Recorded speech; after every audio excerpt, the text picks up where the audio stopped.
Así que los Bueno, dejo con Carolina de EY. Hola. Pongamos la presentación. ¿Quién tiene acceso a la presentación? si quieres la pongo yo, no tengo problema. Dale. Sí, yo creo que mejor la manejas tú, Pato. Ya. Hola, mucho gusto. Gracias por la invitación. Un gusto de que nos reciban acá en su sitio virtual en la Universidad Adolfo Ibáñez. Patricio Pérez, aquí va a empezar a compartir un poco nuestra presentación de hoy día. Me presento, soy Carolina Hernández de EY y voy a estar hoy día presentándoles una componente de las 4 componentes que vamos a presentar hoy día. Soy gerente senior del área de energía y voy a hablarles acerca del sector eléctrico. También después de eso va a estar Patricio Pérez, Adolfo Riveros y David Siriani, todos contándole temas muy interesantes. Yo lo que voy a hacer es una presentación relativamente sencilla. Quiero con mi expertise desde el sector energía, sector eléctrico, y lo que quiero presentarles hoy día es al respecto de cuál es la situación que está enfrentando el sector eléctrico, que es un servicio esencial para poder continuar operando en estas condiciones y cuáles son los grandes desafíos que existen en este momento. Así que voy a hacer una presentación que espero que sea cortita y para que todo el mundo después tenga tiempo para preguntas y para no quitarle el tiempo al resto de los expositores. Si Pato me ayudas pasando a la slide que desarrollamos, miren.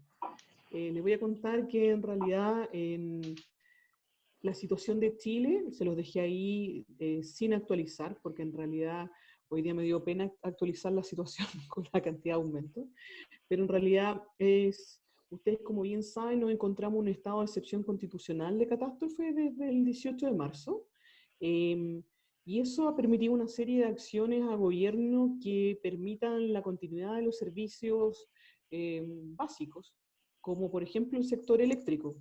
Obviamente el sector eléctrico es un sector esencial, hoy día cada vez la matriz está más electrificada, es más difícil operar, sería completamente imposible trabajar de la forma que estamos haciendo si no hubiese un ejército de personas trabajando afuera, tratando de mantener los servicios eléctricos en los momentos en los cuales nosotros nos vemos obligados a quedarnos en casa. Y esa es gran parte de la discusión. ¿Quién mantiene el sector eléctrico cuando nos quedamos en casa? Tenemos el orgullo de decir, me ha tocado participar en estos mismos webinars conversando con gente de empresas de CFO, CEOs de distintas partes de Latinoamérica, discutiendo las lecciones aprendidas de este proceso que nos pilló a todo el mundo de sorpresa. Y este mismo proceso de conversar lo hemos hecho antes en Europa y en Japón en EY. Y dentro de eso, el esfuerzo de mantener la continuidad de suministro, un esfuerzo conjunto en el sector eléctrico público-privado. Y para eso se han generado una cantidad de acciones innumerables que voy a empezar a hablar. Pero lo primero es, ¿qué desafío nos enfrentamos cuando nos enfrentamos al escenario del COVID? Tuvimos preguntas bien básicas al principio. La primera pregunta era, ¿de qué forma aseguramos la continuidad de la operación sin arriesgar a nuestros colaboradores? O sea, ¿de qué forma seguimos operando? ¿De qué forma sigue el sector eléctrico operando sin que terminemos con nuestros trabajadores infectados? Hay ciertos cargos que son críticos de turnos que es sumamente difícil de suplir y son sumamente específicos, y hay ciertos trabajos que se realizan que exigen mucho contacto con público que son difíciles de mantener en una situación de cuarentena. Y luego de eso empiezan las preguntas que son más complejas y que todos nos cuestan responder, como por ejemplo, ¿cómo minimizamos el impacto nacional de la caída de la demanda eléctrica? En el momento en que llega el COVID, nos enfrentamos inmediatamente con una caída importante de la demanda eléctrica y eso obviamente afecta el ingreso de las empresas, pero cuando cae la demanda eléctrica también significa que está cayendo la producción. O sea, el consumo eléctrico es probablemente un principal indicador de qué tan activa está nuestra economía. ¿Cómo abordamos la morosidad de los clientes en una situación compleja de ingresos del hogar? Y este es un tema sumamente delicado. A nivel europeo hemos visto caídas fuertes en el pago de la cuenta de la electricidad. Y las empresas eléctricas distribuidoras son simplemente recolectores de buena parte de estos ingresos para pasarlo aguas arriba en la cadena.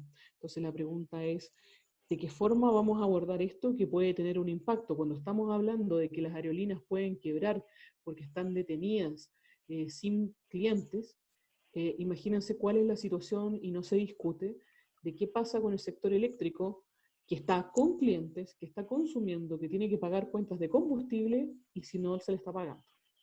Y por otra parte, vi el comentario ahí de Ignacio, ¿cómo evitamos el impacto en la cadena de pagos y la quiebra de empresas en un sector eléctrico súper liberal? Porque en Chile, como ustedes bien saben, tenemos una distribución que es sumamente estructurada y tenemos una generación que es sumamente competitiva. Entonces, nos encontramos acá con que la distribución recibe los recursos, pero si el recurso no pasa a la cadena de generación y transmisión, aquí hay empresas que tienen márgenes sumamente bajos y sobre todo empresas pequeñas de energías renovables que están pagando el dividendo de sus inversiones y que si no les están pagando están enfrentando una situación compleja.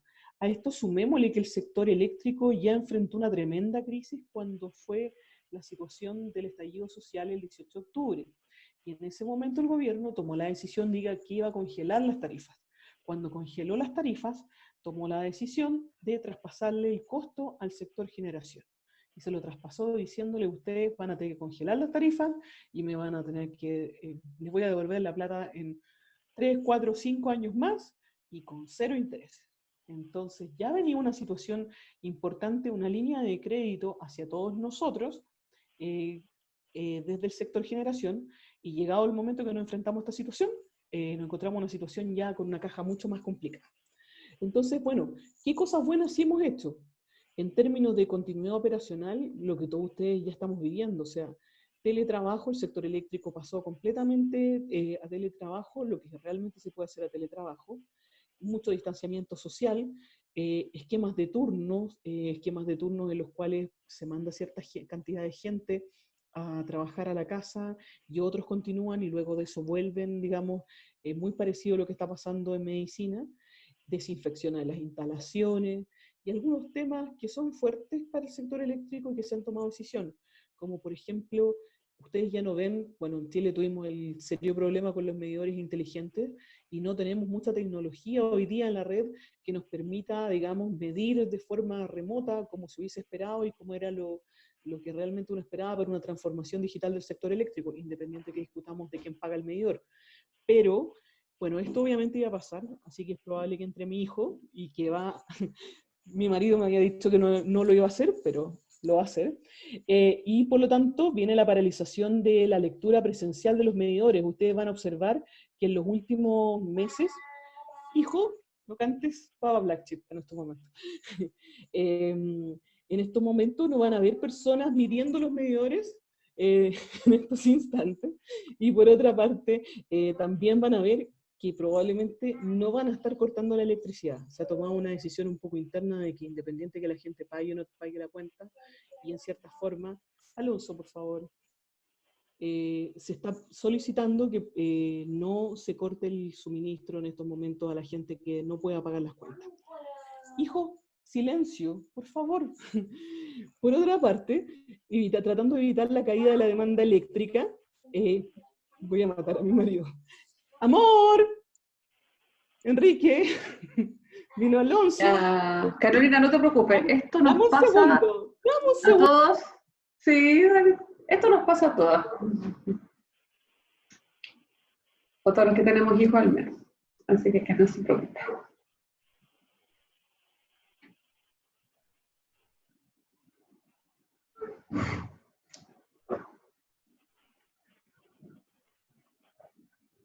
Mientras tanto pueden ir a buscarse el cafecito, mientras Carolina estrangula a su marido.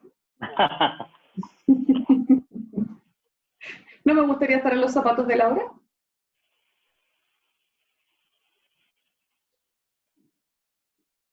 Gracias por el relleno. ¿Listo? ¿Estrangulado, Carolina?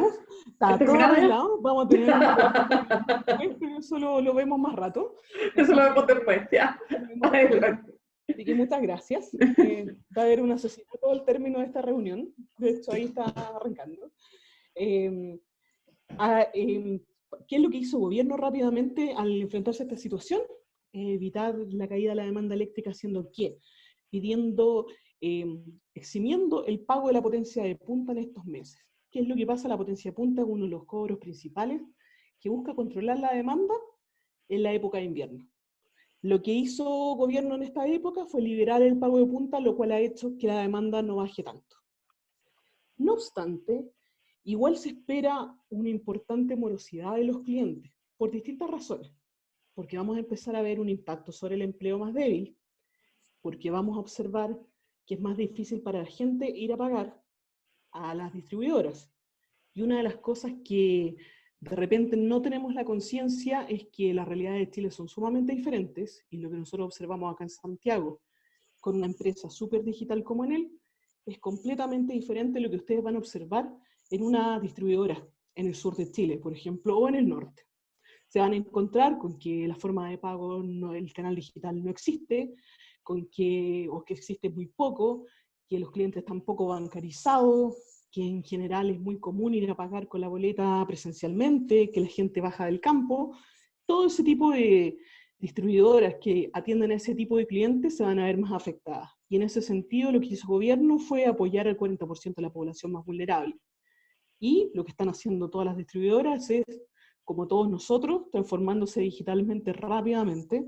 La transformación digital llegó a todos los sectores y tratando de habilitar nuevas formas más innovadoras de canales de pago, no solamente canales de pago, sino que pensando de qué forma mejorar la relación con el cliente en esta época que la relación presencial está más difícil. Y evitar la paralización de la cadena de pagos, que es el tema más conflictivo. En estos momentos hay un fuerte conflicto, el gobierno dice que es un tema entre privados, a pesar de que los contratos son contratos que han sido gestionados por gobierno, su interacción entre las empresas distribuidoras es tremendamente importante que no se paralice esa cadena, y existe un potencial judicialización del proceso, y no sería la primera vez que el sector eléctrico se vea envuelto en una de estas situaciones. Entonces, ¿cuáles son las oportunidades realmente que nosotros observamos hoy en día que nos vamos a encontrar en el sector eléctrico? Bueno, la verdad es que estamos enfrentando un escenario de digitalización acelerada, donde los clientes se están viendo obligados, donde el sector de distribución se está viendo obligado a rediseñar la experiencia del cliente. De un día para otro vemos empresas distribuidoras que dicen: nuestros call centers están absolutamente, digamos, colapsados, necesitamos ver de qué forma logramos llegar a más clientes, y nos empezamos a encontrar con que habilitemos un canal WhatsApp o algo por el estilo, paralelo, busquemos nuevas alternativas para poder comunicarnos con nuestros clientes. Habilitar nuevos canales de comunicación para reclamos, cómo repactamos la morosidad, porque hoy día muchos clientes están repactando obviamente su situación, necesitamos generar esa experiencia. Canales de pago alternativos, y en ese proceso también encontrarse que, por ejemplo, las empresas distribuidoras también venden muchos productos, venden aires acondicionados, venden equipos de calefacción eléctrico, siempre tratando de incentivar la demanda eléctrica y el cambio desde otros combustibles. Y aunque parezcan ventas menores, son importantes para la demanda de la distribuidora. Entonces, no tener tiendas presenciales en estos tiempos, que eran importantes en sus ventas, se han visto, es un tema complicado. Y vemos distribuidores buscando o migrando hacia canales e-commerce de forma muy rápida. En lo que es paralización de la cadena de pagos, bueno, hace un par de semanas el BID lanza una línea de crédito de apoyo por $500 millones para tratar de descomprimir temporalmente la tensión del sector. La verdad es que la situación hoy día que uno observa espera una baja en marzo y una baja de un 3% del pago, espera un 20% para este mes, y ve que la situación se va a ir agravando a medida que vayamos entrando hacia adelante en los próximos meses, en función de cómo está la situación del empleo y cómo esté la situación de vuelta del COVID. La verdad es que es un escenario complejo en el cual es necesario encontrar mecanismos inteligentes, tratar de considerar que no es un problema solamente entre privados. Si miramos la experiencia internacional, la experiencia de quiebra de una empresa eléctrica es muchísimo más costosa que la posibilidad de ayudarla a enfrentar esta situación. Por lo tanto, es un tema que requiere un monitoreo permanente de ver cuál es la situación real, de cómo están las empresas distribuidoras de este país, las empresas generadoras, y que no sea una sorpresa en unos meses más y nos encontremos con que estamos en una situación delicada y empecemos a observar quiebras, en una situación que es evitable y que debiésemos ser capaces de enfrentar. Así que Se los dejo como discusión más o menos de qué es lo que está viviendo el sector. Estamos en una situación media delicada, pero manteniendo arriba el servicio, y cualquier consulta al final, y les pido disculpas por el impasse con mi marido pagará todo esto.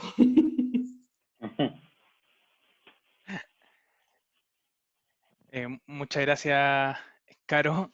Yo por ese caso no tengo hijos, así que espero no tener ese problema, pero tengo un proveedor de internet que me hace jugadas peores, así que si me caigo, si se cae la conexión, ténganme fe que volveré pronto, ¿ya?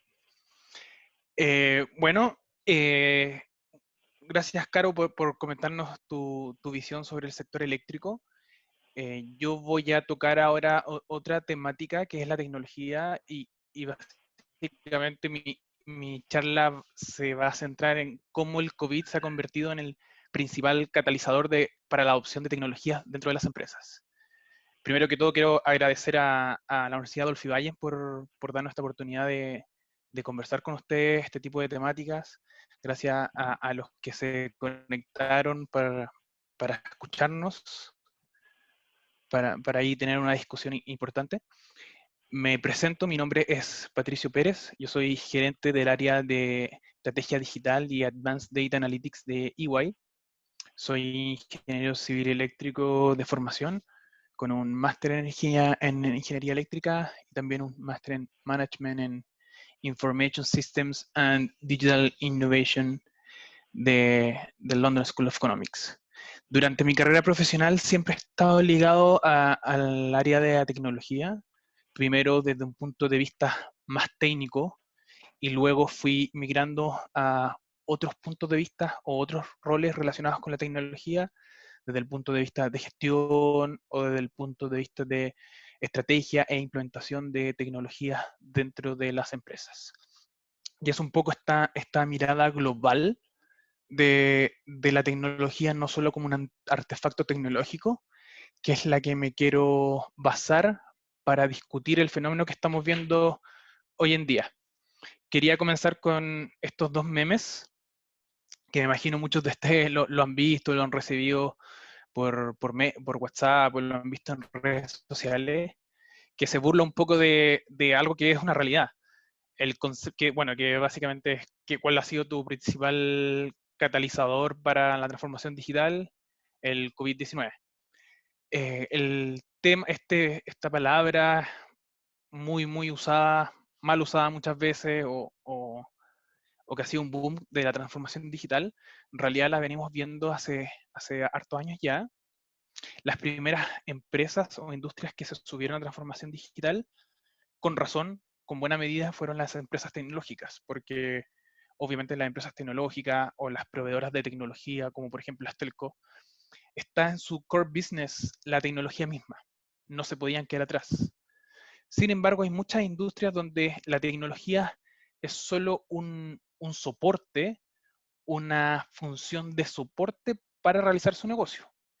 Y es justamente en estas tecnologías donde había cierta resistencia a embarcarse en esto de la transformación digital, o en esta por un poco de la resistencia al cambio, por no ver un payback directo a la inversión que significa este tipo de transformación.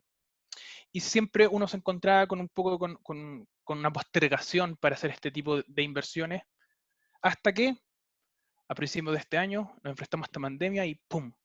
Algo pasa y de un día para otro todas las empresas empiezan a adoptar tecnología a una velocidad que nunca antes había visto. Entonces, ¿qué les voy a presentar o qué les voy a conversar hoy día? Primero, me quiero apoyar en un framework, en un marco teórico para explicar de alguna forma desde un punto de vista un poquito más teórico por qué sucedió esto. Luego voy a abordar el qué, y el qué lo voy a abordar con ejemplos de adopción de tecnologías en dos fases. Primero, en la fase peak de esta pandemia, y luego en esta fase que ya está comenzando, sobre todo en los países que ya van más adelante en esta superación de la primera oleada de peak, que son los países asiáticos y europeos, y un poco lo que estamos viendo nosotros, que es de vuelta al trabajo. Y finalmente voy a terminar con un poco una reflexión sobre el desafío que tiene la tecnología en sí, y en particular el caso que estamos viendo hoy en día. Bueno, entonces el apoyo que voy a usar es el TOE, que es un framework que permite analizar y estudiar cómo el contexto de una firma influencia las decisiones de adopción y difusión de innovaciones tecnológicas dentro de las empresas. Este framework se basa en tres puntos de vista o tres contextos distintos. El primero es el contexto tecnológico, que evalúa la tecnología en sí, tanto la tecnología ya existente en la empresa como las tecnologías existentes en la industria o dentro de ellas. Y en particular analiza cuál es el impacto que la tecnología como un artefacto tecnológico tiene dentro de las empresas. Se ha estudiado que obviamente si la tecnología provoca un cambio más disruptivo, tiende a ser más resistida dentro de las organizaciones. Y el proceso de adaptación, por lo tanto, es más lento. Las tecnologías que provocan un cambio menor, obviamente se adaptan de forma mucho más rápida. El otro contexto o punto de vista es el contexto organizacional. Y este contexto apunta a estudiar las características y recursos de la firma, específicamente la estructura o los procesos de ellas, cómo los empleados se relacionan entre ellos. Y aquí vemos que los estudios indican que en general, insisto, las empresas donde las estructuras son menos jerárquicas, menos en silos, donde los grupos de trabajo están más interrelacionados y los empleados cooperan entre las distintas áreas, producen una mejor adopción y aceleran la etapa de adaptación de tecnologías dentro de las empresas. En general, cuando se habla, por ejemplo, cuando existe un champion dentro de la empresa, que es como evangelizar dentro de la empresa el uso de ciertas tecnologías, produce mejores resultados. Y el contexto último, el tercero, es el contexto ambiental o el contexto externo, que también influye en la adopción de tecnología. En particular, la estructura de la industria, la disponibilidad de proveedores para cierta tecnología, la regulación local y presiones externas tienden también a jugar un rol importante en la adopción. Fíjense ustedes, hemos conversado sobre tres contextos distintos. Cada uno de estos contextos tiene factores que pueden afectar o no la adopción y la difusión de tecnología.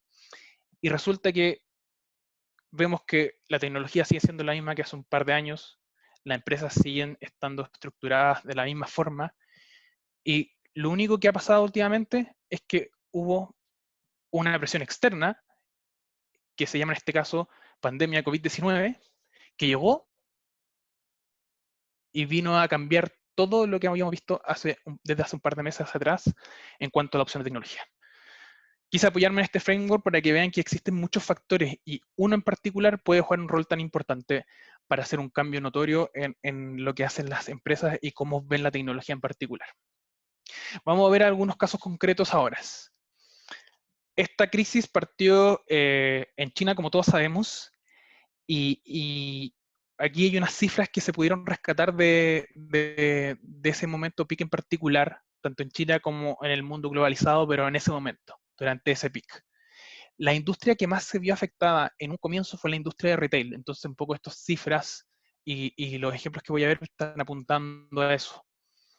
Lo que se vio fue, por ejemplo, inicialmente, drásticamente se vio un cambio en el consumo de las personas. Comenzaron a consumir, obviamente, comida y productos de primera necesidad, y se abandonó un poco el consumo de los bienes no inmediatos, los bienes no necesarios o no imprescindibles, como por ejemplo joyas o vehículos. La demanda de esos artículos decreció un 40%. Vimos que drásticamente cayó la asistencia de personas a centros asistenciales. Un 71% de las personas del mundo dejaron de visitar centros comerciales en los primeros 2 meses. Fue dramático, o sea, el mundo del retail se vio fuertemente afectado.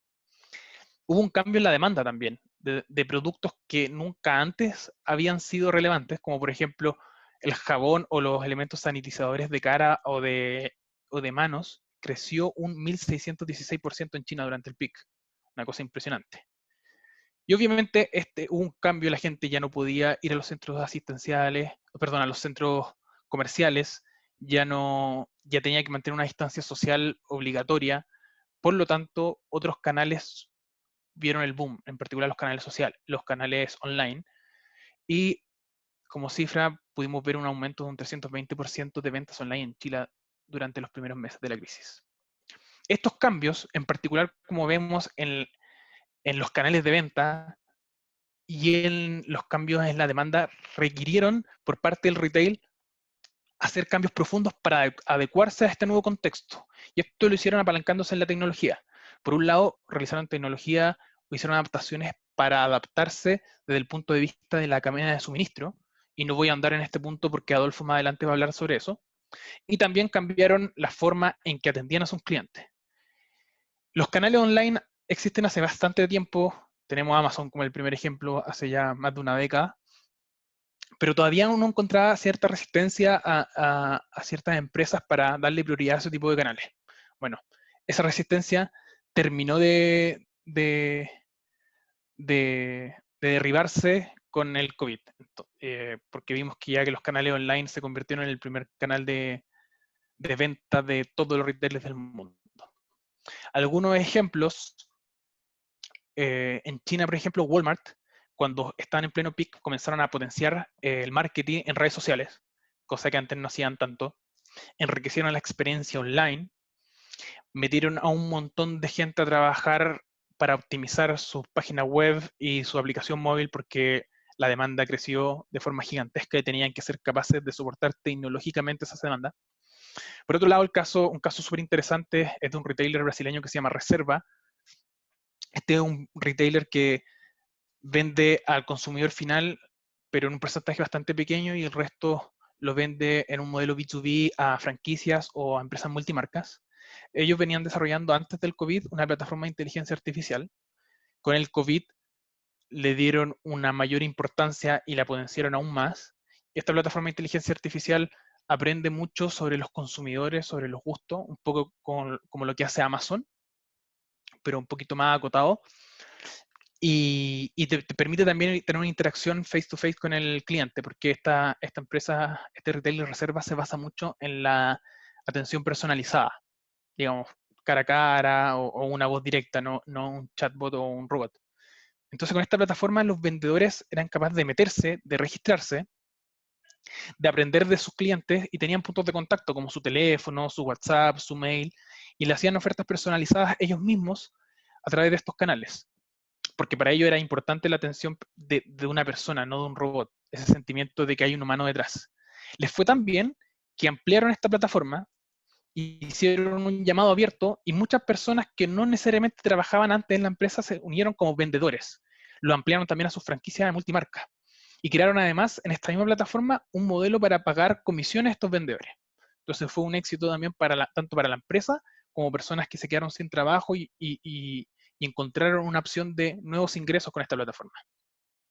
Tenemos también el caso de Alibaba en China, que disponibilizó una plataforma de live streaming para que los pequeños agricultores pudiesen ofrecer sus productos, que son frutas y verduras frescas, a través de un live streaming. Personas que no necesariamente eran nativos digitales, de hecho que no estaban muy familiarizados con la tecnología, tuvieron esta herramienta y tuvieron la oportunidad de continuar teniendo ingresos, que es vital obviamente en estos tiempos.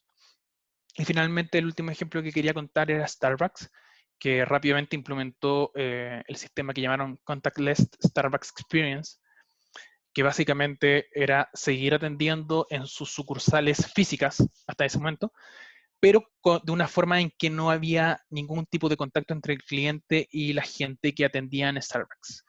Ellos con una aplicación elegían sus productos, pagaban, iban a una tienda, a una sucursal de Starbucks, había un mesón que se había instalado justo fuera de la tienda, entonces el cliente iba, mostraba un código que demostraba que ya había hecho la selección y el pago del producto, y un agente, un trabajador interno, iba a buscar el producto y se lo entregaba afuera. y así evitaban que hubiese un contacto directo con las personas. Como ven, lo que les nombré, todo es tecnología que ha existido siempre, pero que ahora se está empezando a utilizar. Eso fue en el PIC. Ahora, como les dije, ya como todos sabemos, se ha hablado mucho de este nuevo término que es la nueva normalidad. Estamos de a poco volviendo a nuestros lugares físicos de trabajo. En China, en Asia, en Europa, eso ya se está viendo con mayor fuerza. Nosotros ahora tuvimos una pequeña recaída, pero ya está un poco en esa tendencia y bueno, y confiamos que ya sea tarde o temprano vamos a volver pronto a esta nueva normalidad. Vamos a volver a trabajar, pero por un buen tiempo y las condiciones ya no van a ser las mismas que existían hasta antes de esta pandemia. Y en esta nueva normalidad, las empresas tienen que aprender a lidiar con dos desafíos y a la vez objetivos. Por un lado, necesitamos proteger a las personas y por otro lado, necesitamos proteger al negocio. Las personas deben estar habilitadas para concentrarse y trabajar de manera segura. Nosotros necesitamos darle esa seguridad a nuestros trabajadores, que ellos van a ir a su lugar de trabajo y van a poder realizar sus funciones de manera segura con el menor riesgo posible. Nadie va a trabajar normal, nadie va a ejercer el máximo de sus capacidades si tiene miedo que en cualquier momento se va a contagiar y que va a llegar a su familia, a su casa y va a contagiar a su familia. Nadie quiere eso, nadie va a trabajar con eso. Entonces es importante que las empresas tengan eso como prioridad. Y por otro lado, también hay que proteger el negocio. El negocio necesita continuar y adaptarse. Necesitamos seguir con la continuidad operacional necesaria para mantenernos a flote, para mantenernos vivos. Entonces, encontrar esa intersección entre ambas cosas es el desafío. Por lo tanto, tenemos que centrar el foco en la transición segura al retorno físico y también en la adaptación a este nuevo entorno empresarial. Es aquí entonces donde la tecnología se convierte en un habilitador para esta vuelta al trabajo, este nuevo concepto que estamos hablando. Y lo que hemos visto últimamente es que ciertas tecnologías se están dando en muchas empresas. Aquí les voy a nombrar las que más estamos viendo y las que encontramos que tienen mayor utilidad. Por un lado, estamos viendo que muchas empresas están contratando servicios de video analytics que utilizan básicamente cámaras un poco más modernas, son cámaras con mayor resolución, 4K o cámaras biespectrales, para medir temperatura, para detectar si alguien está usando o no mascarilla. También tienen, algunas de las más avanzadas tienen la capacidad de detectar si hay distanciamiento social o no. Entonces, esta es una herramienta tecnológica que permite alertar a la persona o al área encargada de algún tipo de restricción o violación, o si alguien potencialmente podría tener un contagio si es que tiene una temperatura alta, y realizar alguna acción. Nuevamente, es un habilitador. Por sí solo no induce a ninguna acción, sino que permite luego una persona con un proceso ya definido tomar cierta acción para prevenir o para ayudar a resguardar la seguridad, que es lo que todos estamos buscando. También hemos visto que las aplicaciones móviles, algo que existe desde la creación del primer iPhone por allá por el 2008, ahora muchas de ellas se están adaptando y han sacado versiones para que las personas puedan reportar sus síntomas y hacer autodiagnósticos de alguna aplicación que respalde los síntomas que ellos tienen. Muchos no están informados de la misma forma y esto resulta de bastante utilidad para la persona, que de alguna forma se siente más confiado de que nada raro pasa, o si tiene algún síntoma, tener la alerta necesaria para tomar alguna acción, y también para las empresas, porque les permite tener un mapeo de cuán seguro o cuáles son los posibles riesgos que puede tener su personal. Otro término que ha aparecido durante este tiempo, durante esta pandemia, es el contact tracing, que básicamente son tecnologías que utilizan los dispositivos móviles. En particular, la que se ha hablado más es el uso de Bluetooth para detectar posibles contactos con infectados. Lo que hace esta tecnología es, a través de un Bluetooth de baja energía, registrar los contactos por proximidad que he tenido con otras personas que tienen esta misma aplicación. Una vez que se registra y luego de que una persona usuaria de esta aplicación activa o envía una alerta de que él es un infectado por COVID, cada una de estas aplicaciones empieza a revisar en el background si es que tuvo contacto con esta persona o no en una ventana que en general se utiliza de 14 días, porque sabemos por todos los estudios, por la OMS, que esta es la ventana de tiempo de contagio. Y si existe un match entre la persona contagiada y un contacto que yo tuve, se levantó una alerta para mí como usuario y el ente que de alguna forma administra esta aplicación para tomar medidas posteriores, que es invitar a esta persona a hacerse un examen para así, si es que en el caso de ser positivo, impedir que siga contagiando a otros. Por otro lado, tenemos tecnologías y herramientas de inteligencia artificial y GPS que permiten detectar y analizar niveles de distanciamiento social para, por ejemplo, poder crear zonas rojas o mapas con un índice mayor o menor de distanciamiento social y que permitan tomar acciones o permitan alimentar a otros modelos de inteligencia artificial para dar algún tipo de riesgo o probabilidad de contagio en esas zonas. Y finalmente, otra herramienta que hemos visto que existe hace mucho tiempo, que es la telemedicina, ahora ha tenido un boom.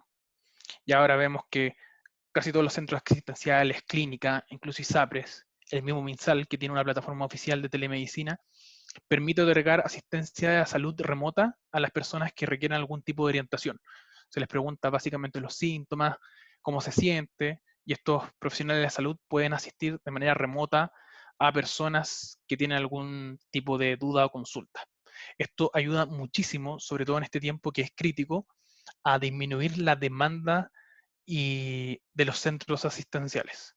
De hecho, por lo menos en Chile, yo tengo fe y tenemos datos de que eso sí o sí. Antes, en esta época, en plena campaña invierno, los centros asistenciales estaban llenísimos.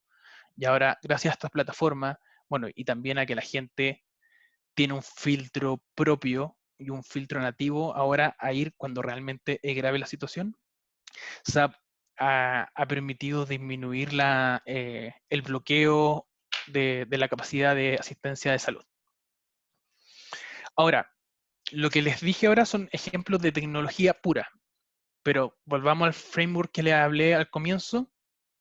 La adopción de tecnología no depende solamente del contexto tecnológico, sino del organizacional, del ambiente externo o del ambiente. Entonces, quería apoyarme en una reflexión de Harari. Yo no sé si lo conocen. Harari es un escritor que yo lo encuentro muy, muy clever. Es el escritor de un bestseller llamado Sapiens, un libro que también lo recomiendo muchísimo. Él hace un par de semanas, creo, bueno, a comienzos de marzo, publicó una columna en el Financial Times, donde hablaba del mundo que está por venir. Analizaba todo este uso de tecnología que están utilizando los gobiernos, que partió por Singapur, por China, por Corea del Sur, donde utilizaban tecnologías de contract tracing o vigilancia por diferentes tecnologías o métodos para poner una nota de cautela. Y él decía, las decisiones que tomen los gobiernos y las personas en este momento no solamente van a impactar el futuro inmediato, sino que van a impactar los años que están por venir. Y no solamente van a afectar el sistema de salud, van a afectar la economía, la política y la cultura. Y a lo que apunta él es que tengamos cautela con el uso de la tecnología. Y la cautela apunta a pensar siempre que la tecnología en sí no es solamente un artefacto técnico, sino que es una herramienta que van a utilizar seres humanos. Por lo tanto, no hay que dejar de lado el estudio o las implicancias que tiene para los seres humanos esto. Todas estas tecnologías tienen que ser usadas para ayudar a las personas, en el caso de las empresas, para ayudar a los trabajadores y que ellos sientan que es una herramienta para que ellos estén más seguros. No una herramienta de control de la empresa, no una herramienta de control del gobierno. Es necesario aclarar todas las dudas que todas estas personas pueden tener. Es necesario aclarar cómo se van a usar sus datos. Es necesario aclarar para qué se van a usar sus datos. ¿Qué vamos a hacer después que esto pase con sus datos? Esto tiene que ser una herramienta en que la gente confíe, no que la vea como un enemigo. La tecnología tiene que empoderar al usuario y al trabajador. no tiene que ser vista como algo que los va a limitar su privacidad, su libertad. Y esto es bien importante. Esto apunta no al contexto tecnológico, sino al contexto más organizacional, ambiental, a la persona en sí que lo va a usar. Si no, la adopción de tecnología nunca va a tener éxito. Las personas nunca lo van a usar. Es necesario que seamos responsables con el uso de la tecnología y entreguemos eso. Finalmente, el éxito de todas las implementaciones, de todas las relaciones, se basa en la confianza.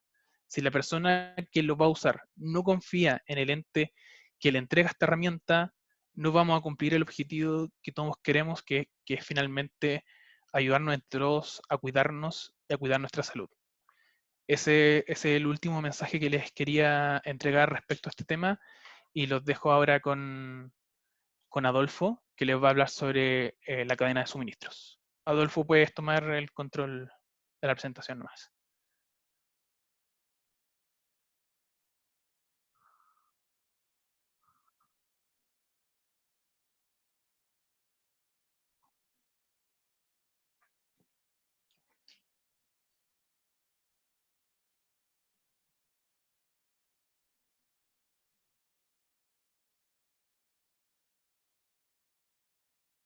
Hola, buenas tardes, ¿cómo están? Mi nombre es Adolfo Riveros y trabajo en EY. Soy gerente en el área de supply chain y procesos y hoy vamos a dar una mirada bien general acerca del tema del abastecimiento, acerca del tema de supply chain, de la cadena de suministro y algunos impactos que estamos viendo ahora y también cómo se viene un poquito el futuro. Yo le tengo mucho cariño a esta universidad, he hecho un par de posgrados ahí, así que estoy muy contento de que me hayan invitado.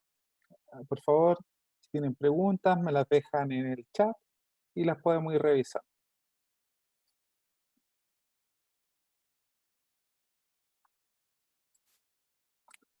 Me gustaría partir mirando un poquito los números económicos, ya que las conclusiones finales que vamos a sacar van a estar muy ligadas a esto. Así que quise darle un pequeño recorrido por algunas cifras macroeconómicas que me parecieron relevantes, que me va a ir dando un poco el contexto de lo que les voy a plantear como una posible solución o una posible forma de afrontar lo que estamos viendo. Como les contaba, vamos a partir mirando Chile. Nuestras proyecciones de crecimiento del PIB este año no eran altas, pero sí eran positivas. ¿Y con qué nos encontramos ahora? Que el PIB va a caer entre 1,5 a 2,5%.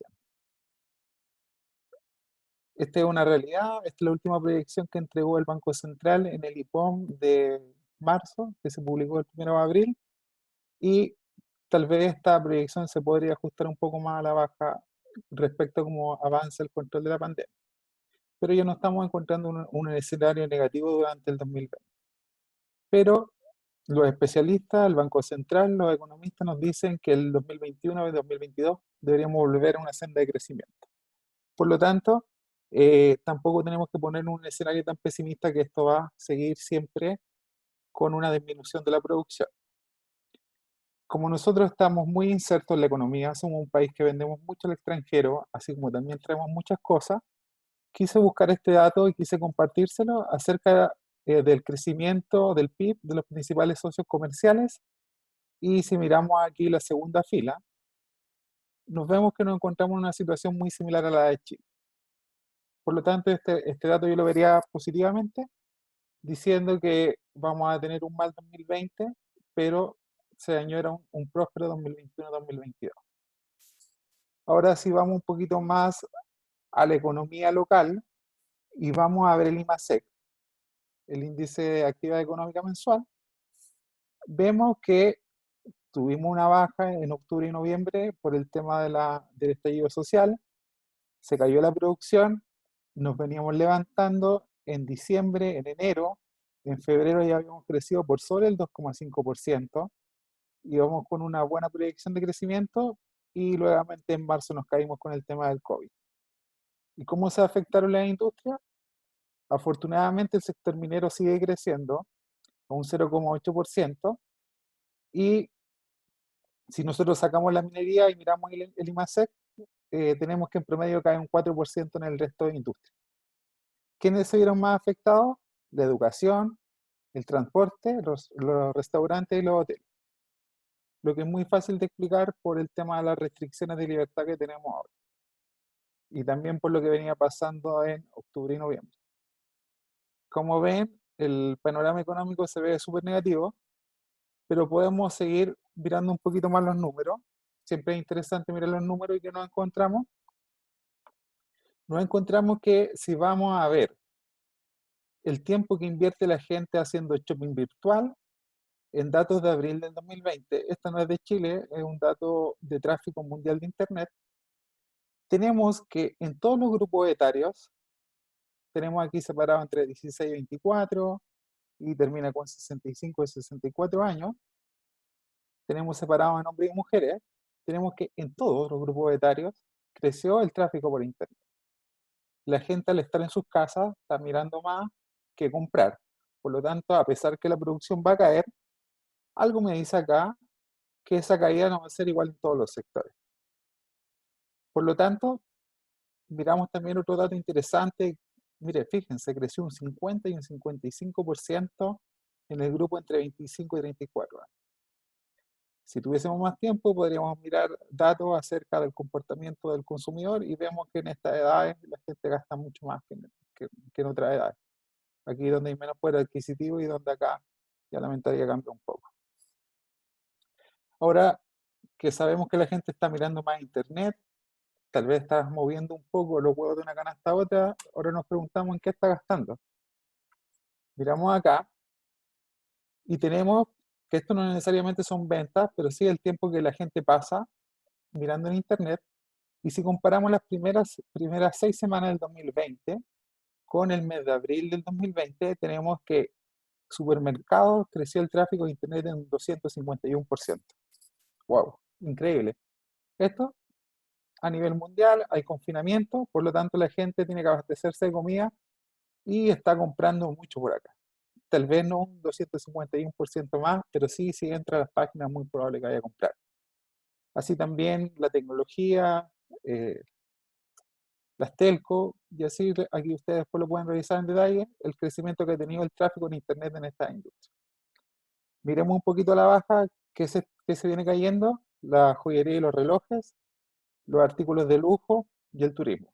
Es bastante evidente que los gastos suntuarios se están restringiendo, estamos con más incertidumbre, las expectativas de los consumidores son inciertas acerca del futuro, por lo tanto, estos gastos están reduciéndose y turismo obligadamente, dadas las restricciones de movilidad, también se están cayendo. Si hacemos un pequeño resumen, vimos datos macroeconómicos, vimos un poquito cómo se está cambiando los hábitos de consumo, que también ya Patricio lo dijo y lo explicó muy bien en la parte anterior, así que lo conectamos con esto que estoy presentando ahora. ¿Cuál es nuestro diagnóstico? Miramos acá. ¿Qué podemos dar como diagnóstico?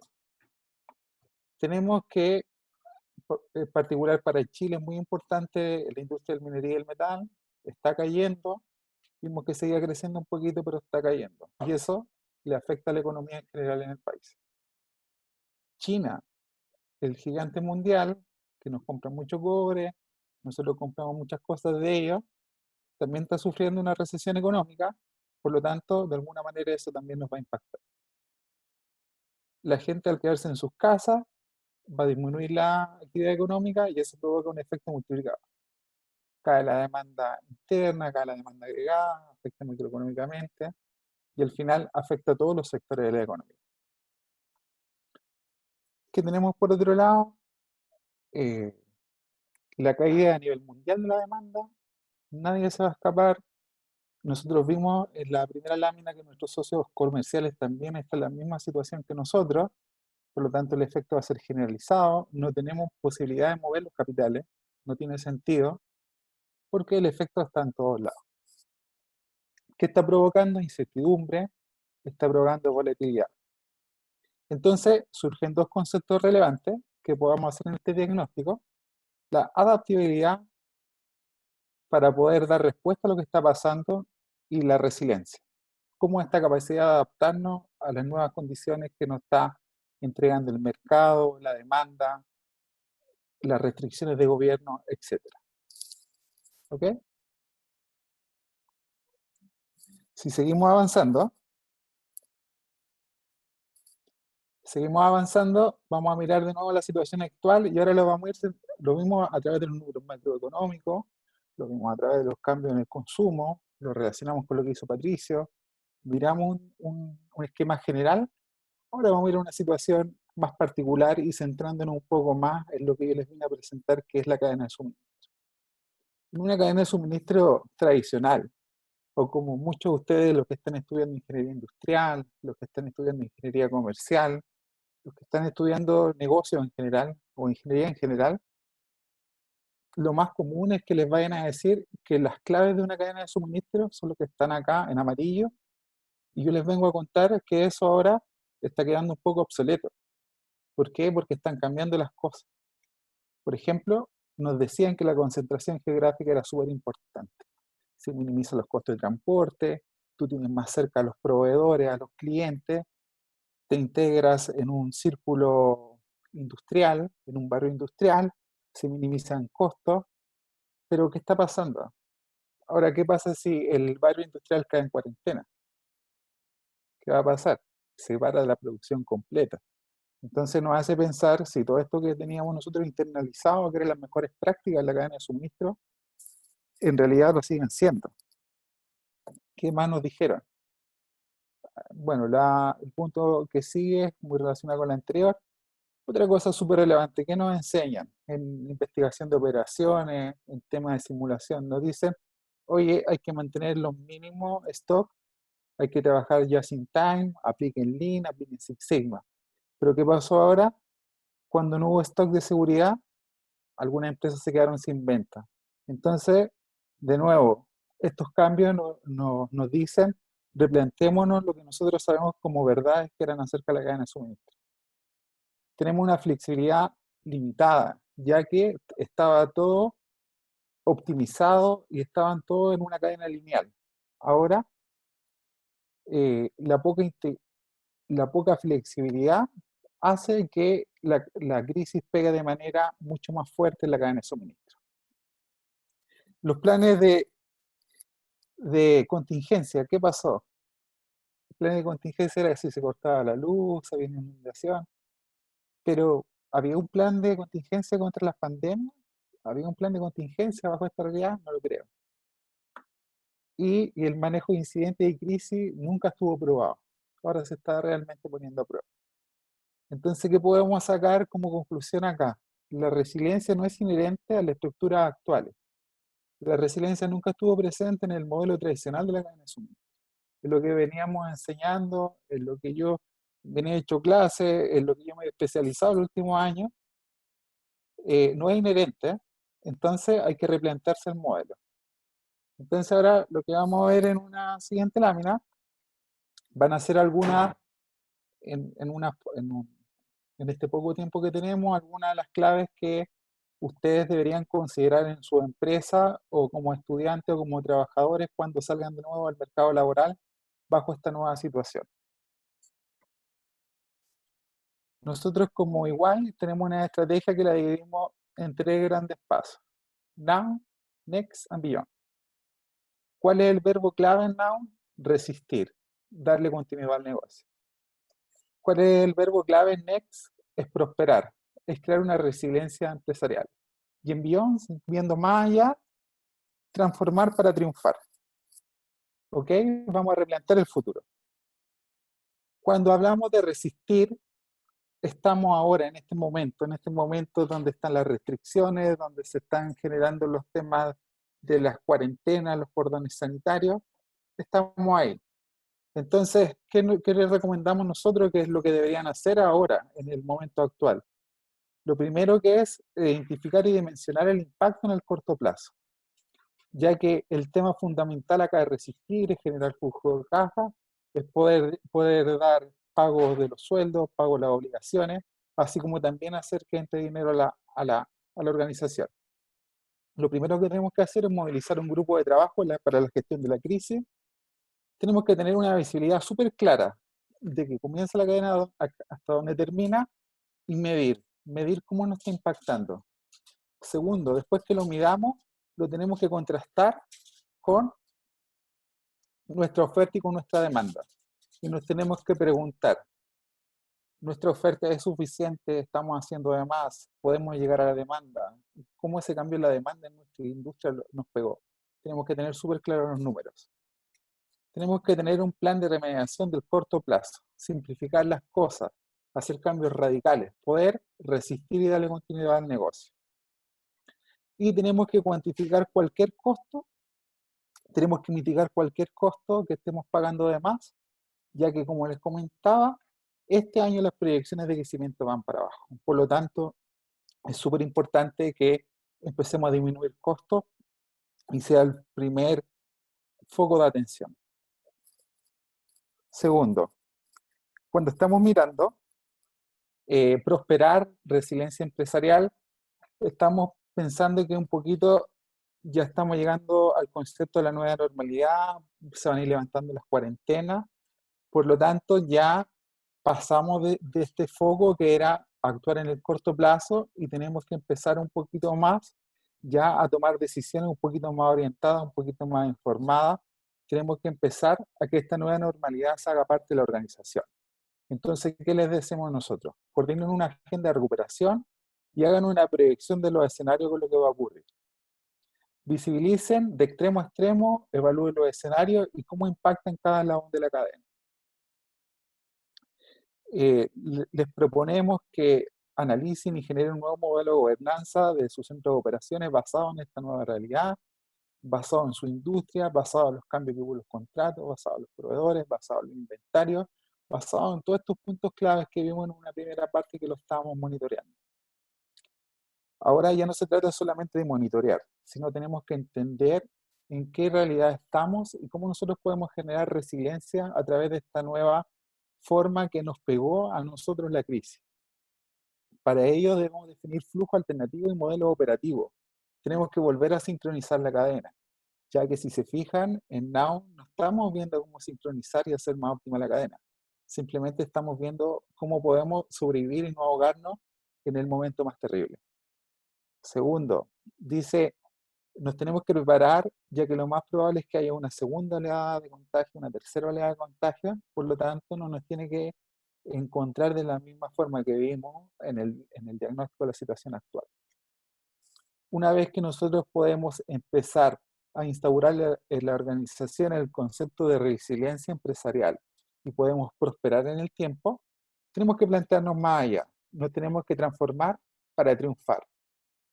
Tenemos que mirar a la organización con otro ojo, tenemos que buscar optimizar los costos de la cadena de suministro y aprovechar al máximo nuestras fortalezas para prepararnos contra cualquier evento disruptivo. ¿Ok? Tenemos que crear una nueva estrategia de abastecimiento, tenemos que racionalizar la complejidad de nuestros productos. No podemos ir a buscar materiales a China y depender exclusivamente, a lo mejor sí, pero a lo mejor tenemos que ver una alternativa, tenemos que empezar a cortar la cadena de suministro, tenemos que ver alternativas de proveedores, tenemos que mirar los inventarios de otra forma, tal vez tener algún stock de seguridad ante estos eventos disruptivos. Entonces, en esta nueva forma de mirar las cosas, como yo les contaba y vimos en la lámina anterior, en la que estaba acá, donde veíamos cada cosa por separado y veíamos que era una cadena, por cadena de suministro, lo que estamos hablando.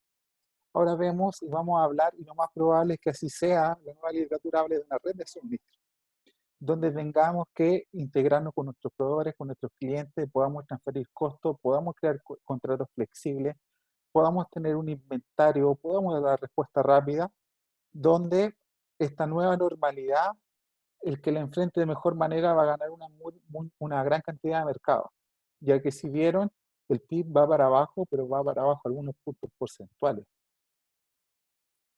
También vimos que no todas las industrias van hacia abajo, varias industrias van hacia arriba. ¿Y en qué se soportan todas esas industrias? ¿En qué se soporta todo ese comercio virtual? En una cadena de suministro integrada, que llegue con calidad de servicio. Tal vez hoy, como si se fijan, estamos en el down, la calidad de servicio no la estamos mirando que si llegamos o no. pero bajo una nueva realidad van a cambiar los indicadores clave y tenemos que buscar un modelo operativo que se adapte a esa nueva realidad. Tenemos que crear visibilidad en la estructura de cadena de suministro de extremo a extremo y desarrollar una estrategia de transformación digital que soporte la cadena. Tenemos que hacer una mezcla entre transformación digital y una red de suministro. Tenemos que cambiar el concepto. Bueno, les dejo esto por ahora. Los voy a dejar con David. Espero haber sido claro en lo que les expliqué. Estaría muy contento de que me hubiesen preguntar algo y muchas gracias. Así que te doy el control, David. Toma la presentación, por favor. Perfecto, Adolfo, muchas gracias.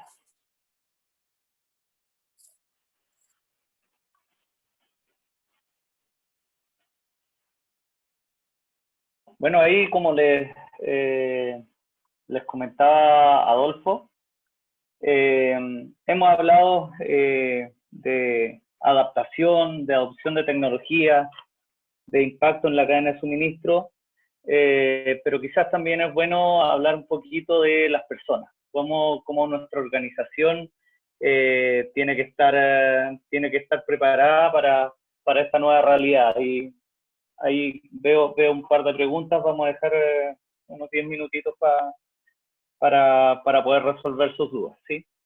Entonces, esto que quiero comentarles es, más que cómo alcanzar la excelencia operacional en mi organización hacia mis clientes, cómo yo, dada esta nueva normalidad, me tengo que empezar a preparar para volver al trabajo y para esta nueva forma de operación. Por ahí preguntaban, bueno, dada esta nueva normalidad, ¿seguiremos así? ¿Será algo así o volveremos a como estábamos trabajando anteriormente? Yo les diría que va a ser un mix. Yo creo que muchas organizaciones ya han probado que ejecuciones como esta, calls vía alguna herramienta colaborativa y utilizar herramientas colaborativas, de alguna forma nos ha tocado adaptarnos, pero vemos que funciona, ¿sí? Les cuento un poquito de mí antes de partir. Bueno, yo soy Senior Manager de Supply Chain y Process Transformation, trabajando en todos los temas de procesos ya hace más o menos 17 años, no saquen la cuenta de mi edad. Toda mi vida laboral trabajando y incluso interactuando, al igual que Adolfo, ahí harto con la universidad, con el Centro de Experiencia de Servicios, particularmente con mi querido amigo Marcelo Eiter, ¿sí? Entonces, como les decía, ¿qué es lo primero a lo que tenemos que abocarnos como organizaciones frente a la pronta o quizás no tan pronta vuelta al trabajo presencial dentro de nuestras organizaciones o este mix de presencial y teletrabajo? Lo que yo les invito a pensar es, uno, proteger a las personas y al negocio. Tenemos que tener un foco en quizás antes de hacer una vuelta segura a las distintas funciones laborales, prepararnos, estabilizar de alguna forma nuestras operaciones, visualizar qué podemos generar dentro de nuestros hogares en formato de teletrabajo y qué tenemos que necesariamente hacer en la oficina. Pasar un poco a la planificación y luego a la ejecución del retorno ya saquémonos en este punto inicial el tema de quizás como experiencia de cliente y sumemos a esta edición la experiencia de mi cliente interno, cómo hacer la experiencia laboral de cada uno de nuestros trabajadores, que a nosotros también nos ha tocado ver con nuestros distintos equipos. ¿Cómo voy a llegar a la oficina? ¿Cómo estar preparada la oficina para mi llegada? ¿Va a haber algún procedimiento, algún proceso que voy a tener que seguir? Cosas como cómo hacer el proceso de vacunación frente a una influenza, por ejemplo. Y ya lo estamos viendo de alguna forma en distintos servicios que se están aperturando, que han se han mantenido abiertos. Por ejemplo, farmacias, ahí Patricio comentaba la experiencia de atención al cliente de Starbucks, etc. ¿Sí? Y finalmente, en esto, como decía Adolfo, del Now, Next and Beyond, el resurgir, ¿ya? O sea, vamos a pasar probablemente, vamos a terminar un 2020 trabajando de alguna forma como lo estamos haciendo hoy, pero ya 2021, 2022 ya tenemos que, quizás con técnicas que son muy, muy antiguas, como Lean, como la gestión por procesos, como la gestión del cambio y sumando esto, todo lo que les comentaba Patricio de todos estos temas de adopción tecnológica, tenemos que volver a esta nueva normalidad, ¿sí? Donde me gusta siempre mostrar este gráfico, de alguna forma habla que veníamos con una curva de adopción de tecnologías, veníamos, independiente de la organización y su nivel de madurez tecnológica, venían con un auge tecnológico, el ciudadano, el cliente, el paciente, como queramos mencionarlo, venía de alguna forma adoptando estas nuevas tecnologías, incluso nuestro cliente interno, pero quizás da esta pandemia y da los temas sociales que estuvimos viviendo, se produjo ese, digámoslo así, como reset del negocio. O sea, bajamos un poquito más que bajar un poco en las tecnologías, no estábamos quizás preparados para incorporar nuevas herramientas colaborativas y nuevas tecnologías. Les pongo un ejemplo. El colegio quizás de mi hijo, tuvimos que ir a vacaciones de invierno adelantadas, tuvimos que esperar tener 2 semanas en que nos enviaban solamente tareas, y recién ahora están implementando ellos herramientas como esta, como Zoom, como Google Classroom, por ejemplo, para que nuestros hijos, los alumnos, puedan volver a estudiar, ¿sí? Entonces va a haber un paso en el cual nos vamos a tener que adaptar a estos nuevos cambios, y yo les diría prontamente llegar a este nuevo renacimiento, nueva normalidad, ¿sí? Donde, como les decía, tenemos que pensar cuando volvamos a nuestras labores, a nuestra oficina, a nuestros trabajos, tenemos que, más que hablar del Customer Journey, muy típico en temas muy relacionado a temas de Lean Service, pensar un poquito en cómo va a ser el viaje de mi empleado, cuál va a ser mi Employee Journey, desde quizás apoyarlo en temas de incluso procesos, procedimientos en su autocuidado del hogar, quizás darle, no lo vamos a estar controlando, pero sí darle algunos tips, algunas buenas prácticas, apoyarlo en este traslado a nuestra oficina, cómo vamos a hacer el control y contención dentro de nuestra oficina para recién quizás ahí pensar, ya teniendo estos 3 puntos listos, cómo operar de la forma, de la mejor forma y de la forma más, de alguna forma eficiente. De hecho, por ejemplo, empresas que tienen 5, 6, 7 pisos dentro de un edificio, quizás hoy el gran cuestionamiento que se hacen y que se debieran hacer es: ¿necesito efectivamente estos 7 pisos donde estoy pagando varios millones de pesos de arriendo? ¿O necesito 3 o 4 haciendo con algún tipo de planificación, un mix entre mis empleados, entre teletrabajo y trabajo presencial, ¿sí? Son cosas que quizás no se ven como parte de la mejora continua, pero que metodologías como esta pueden apoyar bastante. Y bueno, ¿cuál debiera ser este plan? Pasándolo muy rápido ahí si tienen preguntas. Uno, como ya les decía, preparación física en nuestros lugares de trabajo. Ejemplos no hablemos de otra índole, por ejemplo, los malls. yo en reuniones con un gerente de operaciones de un mall, nos decían, por ejemplo, bueno, cuál va a ser la dirección de las escaleras, cada cuántas tiendas vamos a ir abriendo, no podemos abrir todas las tiendas juntas, cómo vamos a gestionar el contrato con esas tiendas, o sea, preguntas que uno dice que quizás son básicas, pero hoy en día, dado que esta es una nueva normalidad, probablemente recién las organizaciones la están resolviendo, ¿sí? Entonces ahí voy con el tercer punto, ¿cuáles van a ser estas políticas para la nueva normalidad? Protocolos de seguridad y bienestar, desde, no sé, el edificio en el que habitamos o el edificio donde trabajamos, cosas tan básicas como mostrar un protocolo en el ascensor, tener un alcohol gel, cómo hacer en mi día a día para poder asegurar y poder gestionar las distintas inquietudes de mis colaboradores. Y finalmente, visualizar cómo abordar modelos operativos, ¿sí?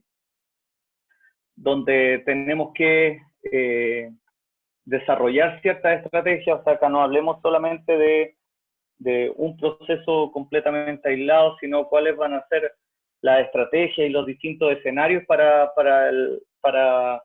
esta planificación, este workforce planning, cómo lo voy a monitorear, cómo voy a decir cuál es mi mejor escenario, tengo que pasar por algún tipo de alguna forma de diagnóstico y cómo lo voy a implementar. Si se fijan, de alguna forma quisimos reflejar el ciclo PDCA de mejora continua. Y en mi organización, ¿qué hago? ¿Cómo busco ya la excelencia operacional? Y esto se los dejo para que lo puedan revisar, es cuáles debieran ser los habilitadores para que mi organización mejore. Les cuento esto y voy a dar paso a un pequeño video ahí que también vemos harto en la Adolfo Ibáñez, que ejemplifica tal cual como la mejora continua, como Lean, quizá en un menor grado, dado nuestro nivel de madurez Six Sigma, nos apoyan frente a contingencias como esta, lo fácil que debiera ser o lo no tan complejo que debiera ser utilizado y quizás los beneficios que me puede entregar, no solamente para mejorar la eficiencia organizacional de mi empresa, sino incluso temas como visualizan ahí, la gestión del cambio, la gestión de personas, que son dos de los puntos claves, dos de las dimensiones, si se fijan dentro de este modelo de operación, que a su vez cuenta con puntos como la optimización de procesos, cómo me voy a alinear estratégicamente, alinear mi organización, incluso con los pilares estratégicos de mi organización, mis focos estratégicos, mi business plan, cómo voy a hacer gestión visual de mis indicadores. Ya les mencionaba, con las personas, no es solamente alinearlos a una nueva forma de trabajar, sino que de alguna forma poder empoderarlos y generar una buena gestión del cambio, incorporando esta cultura de mejora continua. Y también centrado en el cliente, digamos cliente como un cliente interno, un cliente externo. Por ejemplo, ahí está el caso, claro, hoy en día les ha pegado fuerte, pero de las clínicas, quizá un proceso de admisión de urgencia, ¿sí?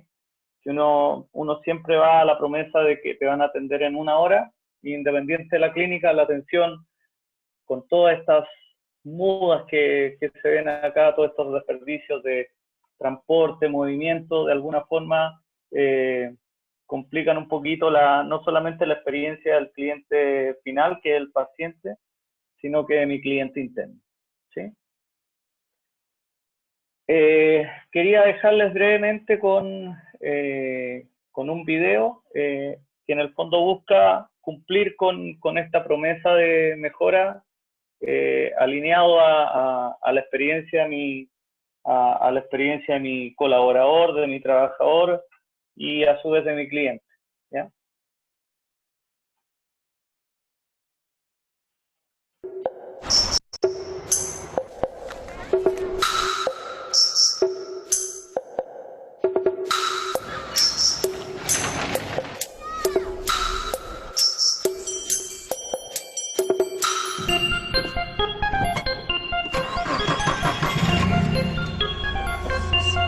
love to work, but I also like to put smiles on people's faces.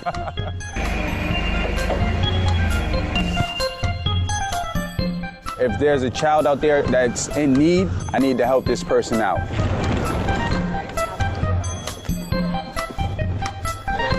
Thank you very much. Yep.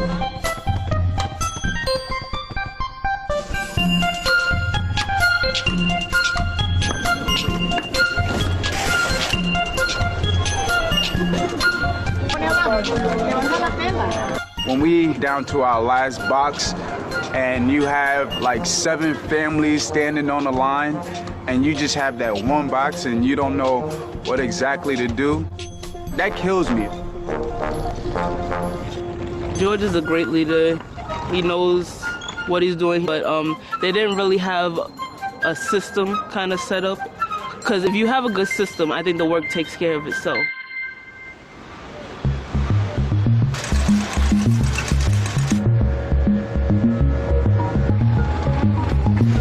We call TPS the Toyota Production System. The summation of many, many small, simple, cheap improvements can have a very big impact. People are starting to understand that these basic principles of the Toyota Production System apply to any kind of process. It doesn't have to be a manufacturing process.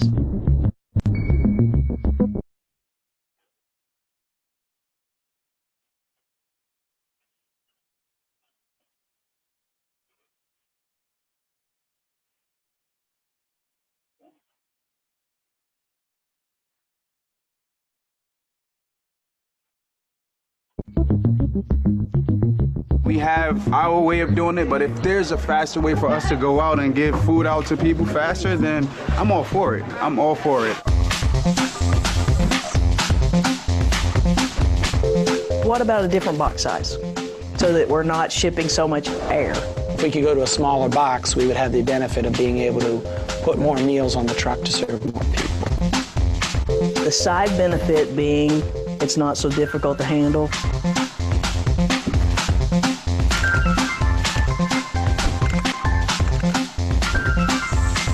The thing that struck me was how difficult it was for the volunteers that were there to pack that box. I mean, they were walking long distances, they were carrying heavy weight. It was kind of disarray, just the table in the middle. Everybody was scrambling to get stuff open. And I'm like, this is not really too productive. So by putting everybody on one side of the line and having the material come from the opposite, we think we're going to get a smoother flow. Yeah, let's go for it now. I don't care if I leave work late. I don't care.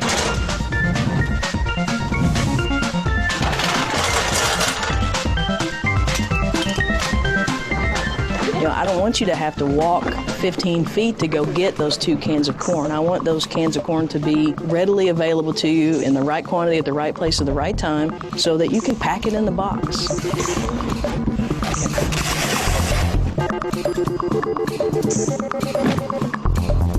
Wow, this looks a lot different, doesn't it? That's cool, yeah. Does anybody remember how long it was taking us to pack one box when we first started?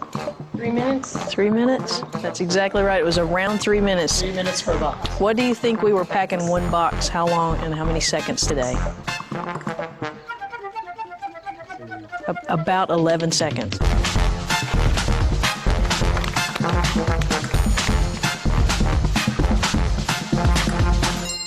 Kaizen is a Japanese word for continuous improvement. And what this philosophy means is we always want to strive step by step to make a process better. Outside Toyota, problem can sometimes have a negative connotation, like a bad thing. I find that in many cases it's better to say we have something that we can improve. Sweet.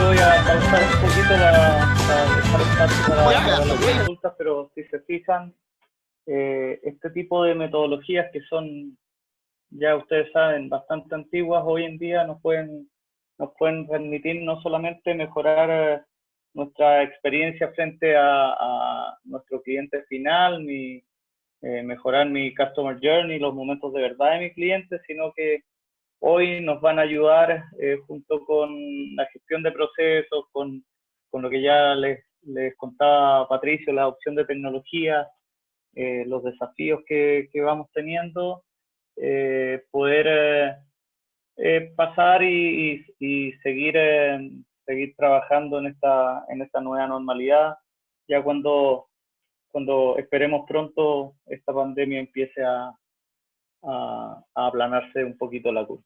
Así que, no sé, dejo ahí espacio para si tienen alguna pregunta que con Adolfo, con Carolina y con Patricio podamos resolver.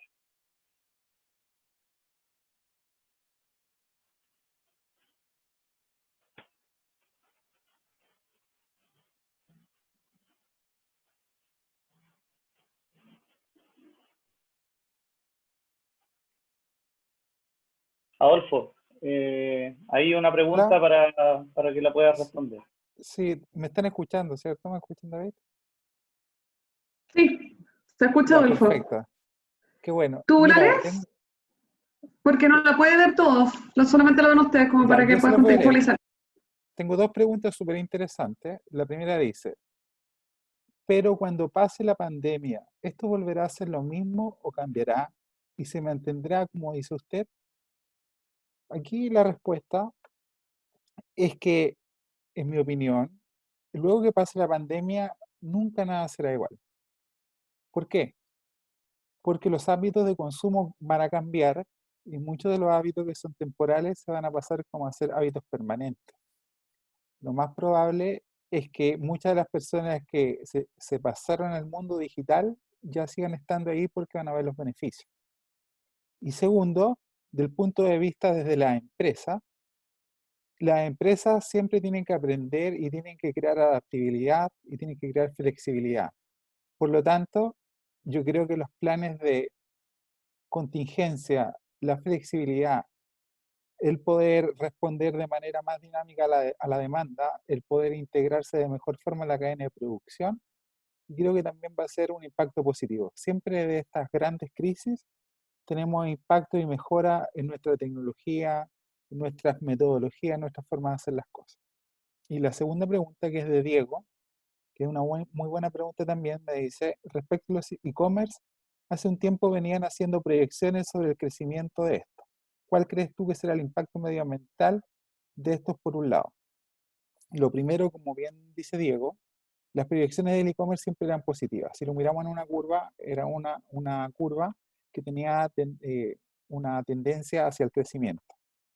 Pero cuando ocurren este tipo de cosas, haciendo un poquito más atrás, ¿a dónde iban con el crecimiento de los e-commerce? El retail tradicional iba a disminuir su capacidad instalada física, su capacidad de tienda.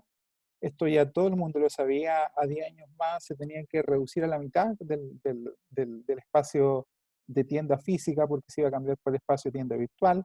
La tienda física ya se iba a transformar en un momento de entretenimiento, no propiamente tal como una compra. Esto ustedes lo podían ver en el Parque Arauco, lo podían ver en diversos malls, donde ya la temática es diversión, restaurante, happy hour. Y esto lo que va a hacer, ya no va a ser que la curva tenga mayor pendiente, sino va a ser un desplazamiento de la curva. Aquí hubo un cambio total, y eso que se proyectaba a 10 años más que iban a ser un 50% de la reducción de las tiendas físicas, cuando pase la pandemia lo más probable es que sea mucho menos. Y el impacto medioambiental, la reducción de la producción obviamente va a mejorar la capacidad medioambiental.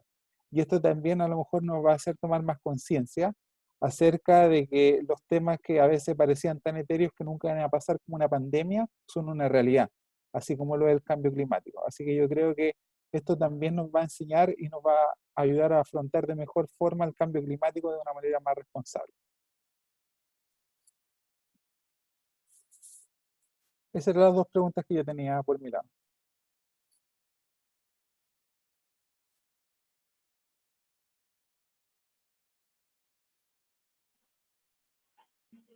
No sé si alguien más tiene alguna otra consulta, pero...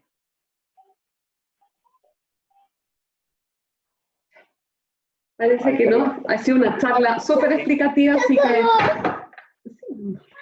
así que les agradezco a todos el tiempo Estábamos escuchando más. Dani, si no, ¿tú puedes dar la despedida? Sí, le queríamos agradecer Que llegó la Dani. a Carolina, a Patricio por su charla, estuvo muy, muy clara, muy explicativa. Los invitamos a ustedes, perdón, yo también tengo 2 hijas, a todos a unirse al ciclo de charlas que en Alumni estamos haciendo todos los días, lunes y los miércoles. Estamos abordando temas súper interesantes para la pandemia, así que los dejamos a todos invitadísimos.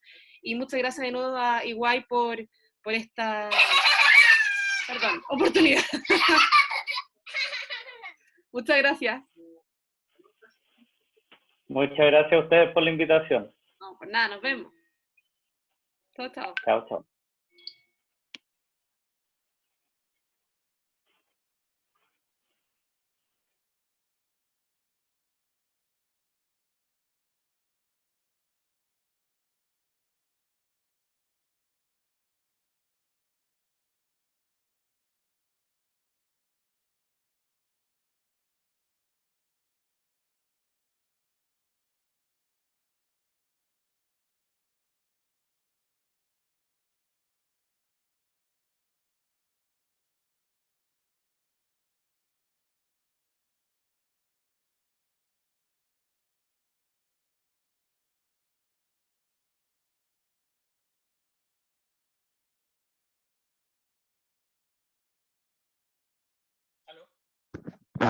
Ya, ahí sí. Sorry, que justo me caí. ¿Se terminó? Sí, te dimos que Ay. justo con ataque de mis niñitas, perdón. Dale. Sorry, justo me había quedado sin conexión. Sí. Oye, muchas gracias a ustedes por la invitación, ¿ah? Y estuvo muy buena, estuvo harta gente conectada harto rato, así que de todas Eso maneras bueno. nosotros hacemos una encuesta, así que les podemos compartir. Gracias a ustedes, estuvo súper buena la charla. Sí. Súper, muchas gracias. Oye, una pregunta, ¿y queda a disposición la grabación o no? Justo Voy a dejarme muda. Yo. ¿Ah? No fui yo, perdón, Patricio, No que caché. justo mis niñitas gritaron. ¿Qué me dijiste? Disculpe, no te preocupes. Te preguntaba si acaso después se puede ver la grabación o queda online. Sí, queda online. Yo la